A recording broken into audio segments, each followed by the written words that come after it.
Des militantes féministes de la première heure, Suzy, Marie-Noëlle, Sabine, se sont retrouvées discrètement en haut des Champs-Élysées, masquées, consigne de Covid oblige.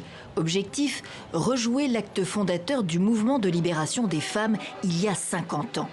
Ce 26 août 1970, dans la torpeur de l'été, elles sont 9 à débarquer sous l'Arc de Triomphe, bras chargés de fleurs, pour rendre hommage à plus inconnu que le soldat inconnu, sa femme. Un slogan qui fera date comme « Un homme sur deux est une femme », entre autres. Mais ce jour-là, elles finissent au poste de police. 50 ans après donc, les policiers sont en civil à l'arrière et laissent faire. Suzy peut déployer sa banderole. Est-ce que vous savez ce qui s'est passé il y a 50 ans? Oui, je le sais, madame. Je suis un monsieur qui commence à avoir un peu d'âge. Lui, c'est le gardien de la flamme sur la tombe du soldat inconnu. Donc que vous veniez déposer des fleurs, ça me rend classe à mon ordre, parce que c'est bien. Mais sauf que je ne peux pas vous laisser mettre une banderole devant la tombe du soldat inconnu. Il faut que ça soit clair. Donc que vous veniez en tant que citoyen et déposer une fleur, citoyenne, oui, mais enfin, j'en ai après. Citoyenne, monsieur. Citoyenne. Citoyenne. Ouais, d'accord. Citoyenne. On tenait à être là pour dire on ne vous oublie pas et on mène le combat sur tous les fronts.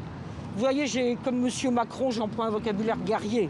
Contre les violences, évidemment, mais pour l'égalité professionnelle et salariale, pour la parité, pour le partage des tâches domestiques. Ensemble, révoltons-nous, levons-nous femmes esclaves et brisons nos entraves.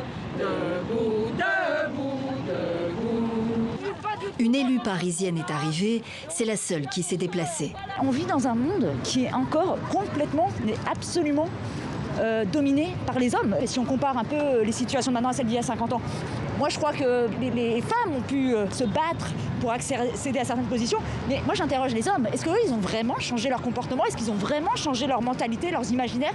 Quelques jeunes sont également au rendez-vous, comme Chirine et son amie, victimes du sexisme ordinaire. Il y a à peine 2 jours, nous étions à Bordeaux. Mon ami s'est pris une réflexion sexiste et totalement misogyne de la part du serveur, qui lui a demandé si elle était nue sous sa robe.